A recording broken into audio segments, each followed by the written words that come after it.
getting hungry.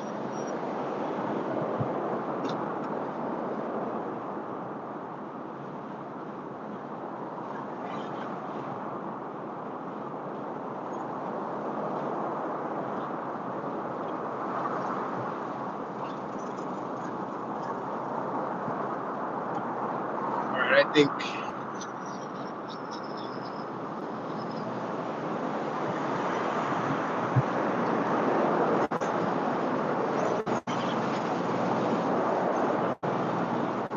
I think we're good with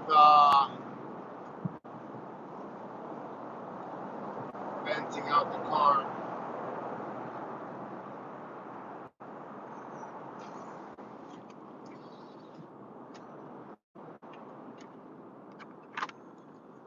So the windows can come up and can have better sound quality.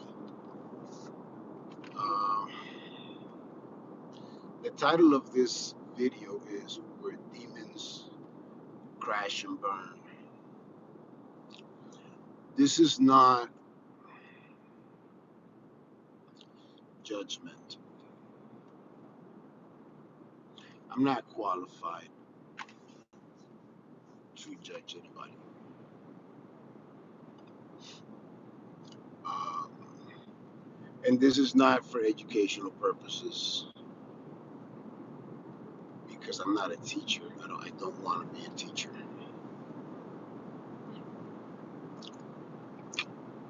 This is more like for entertainment purposes. And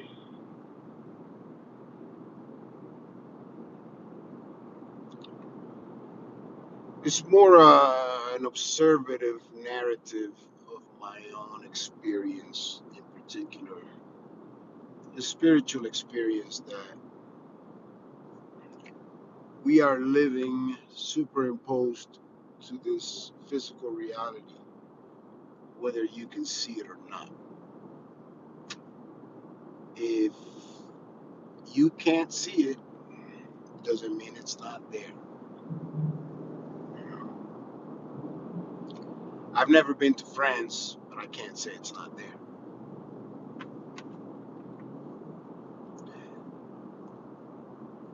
Anyways, spiritual realm is an ever going back, is an ever running battle.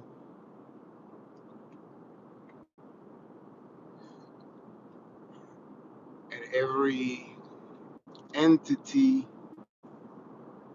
circumstance, or thing that you are living is rooted on one side of that spiritual battle. Right? So you choose a side, and what side you choose is going to be directly related to your path, right? Or whether or not you have,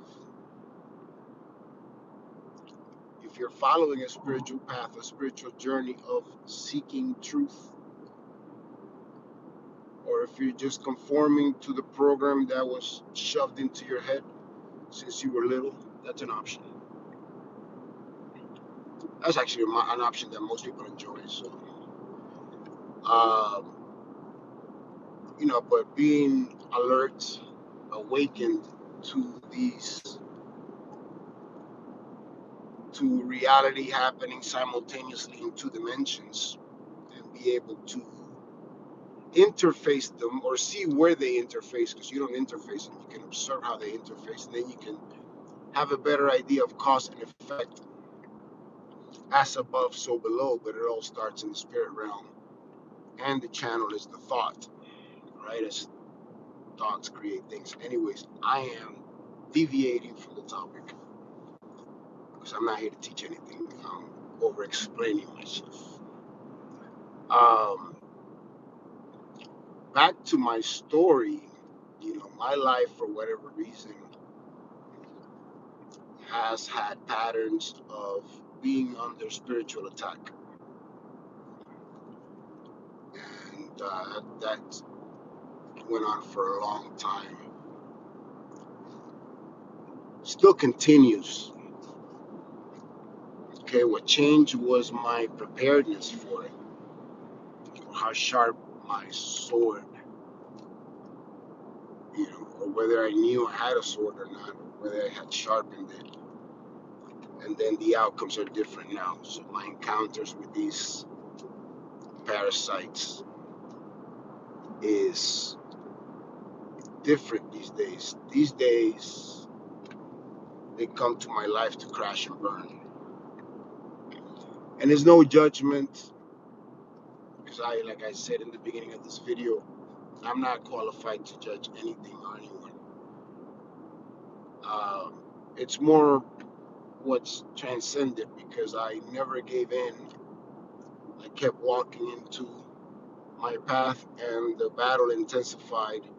So these entities would grow, and they would manifest in many ways, which I can explain in different other videos, as far as like gang stalking and uh, group gaslighting and things like that. But whatever.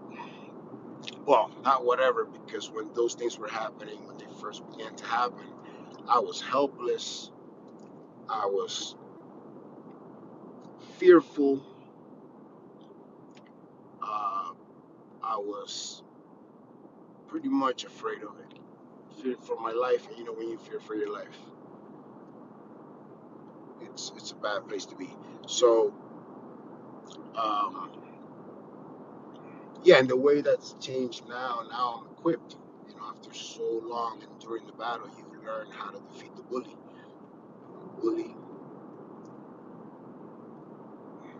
because demons pretty much manifest in a bully form. Um, Nowadays, and again, these demons are empowered by the own darkness they carry and their ability to have that darkness reciprocated, which for you just has to be to believe him.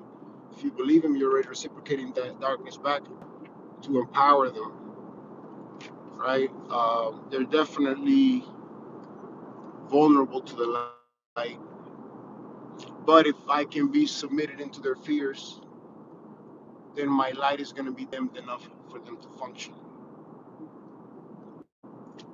right? So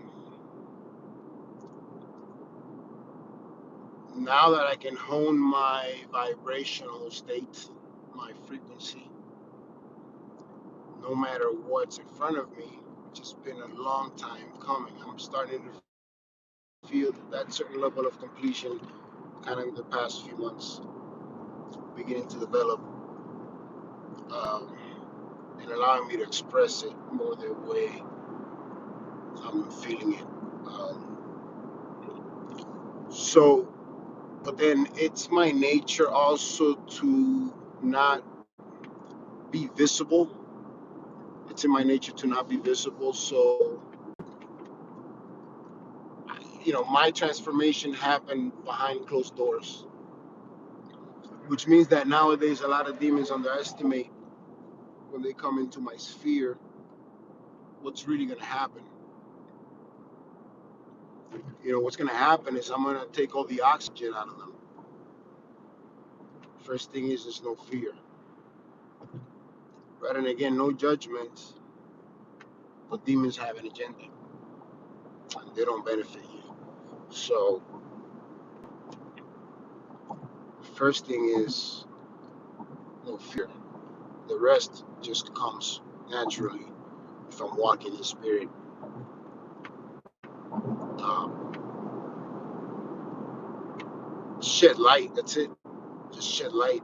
If you're able to shed light and sustain that, demons crash and burn right in front of you. You see them fall apart. You see them fall apart and crumble. You see them almost like babies,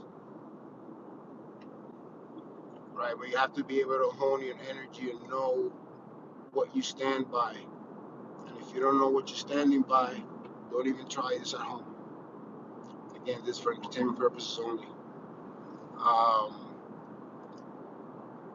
but in my life, I've had all kinds of demons wanting to make me their hosts. all throughout my life. And one entity would leave my life, another one would come.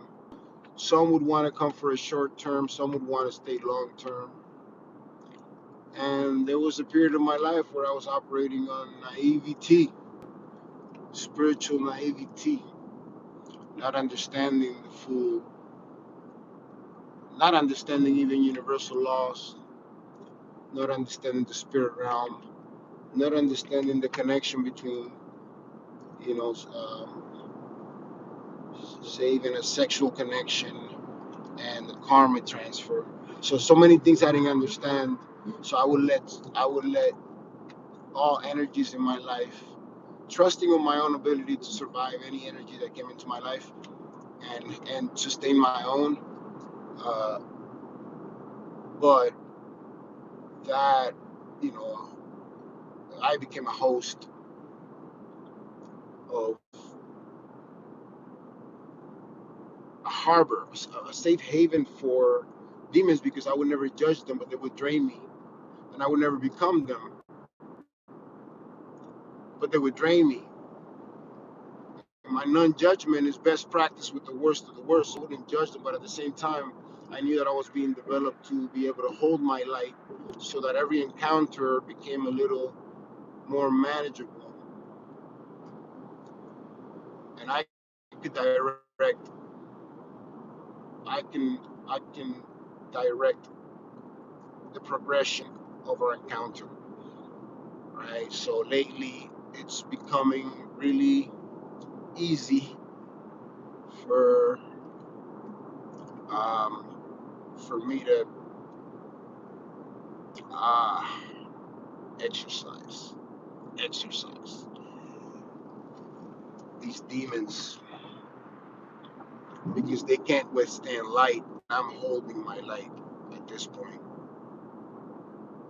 at this phase of my spiritual journey. I'm holding my light, which is not good for them. So they come to my life and they crash and burn. And because, like I said, I'm someone that's not, I don't make myself visible. It's hard to know that I have that ability. So when a demon is approaching, it doesn't really, it really thinks it's coming to an easy prey, you know. And I give them so much rope because of my understanding now that I can extinguish them at any time. Once I identify them, I'll give them a little rope and I say, everyone deserves a chance to repent.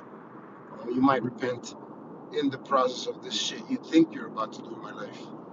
You think you're about to do in my life. All right. And, most of the times they just choke themselves with that rope. And then you gotta send them off, you know, in ashes, crash and burn, send them off in ashes.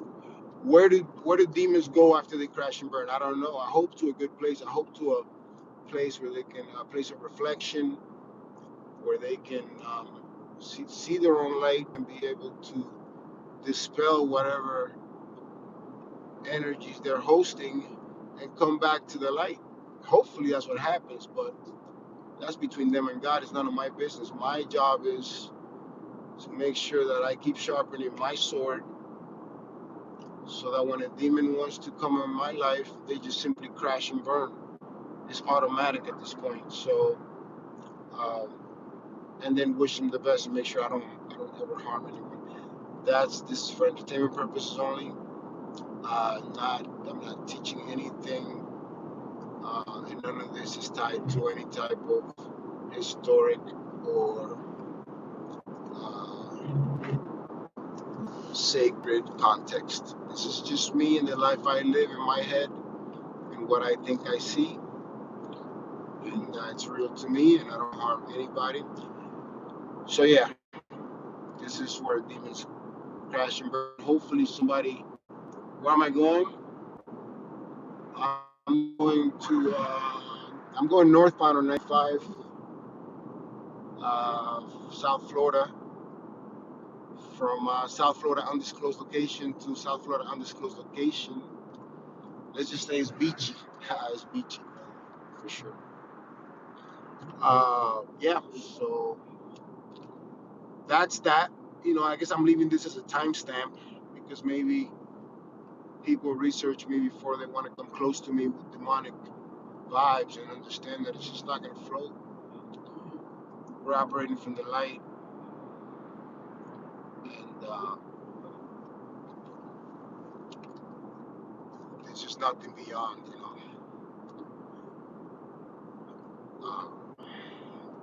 There's nothing to submit to.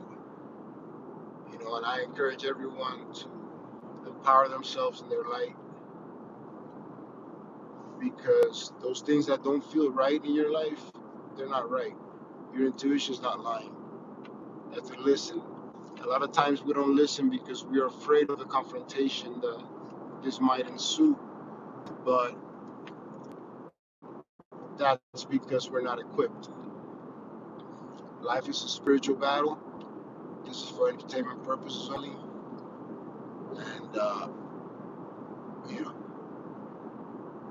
I'm not the safe haven for demons you guys thought. So the one that just scattered out of my spot the other day, I want to learn something for sure. Don't do it. Don't. I've been to hell and back. I've been to where they train you. I've been to where they train you, demons. So please, shoot. We're building. We're kingdom building here. All right, that's enough. 17 minutes is too damn long. All right, peace.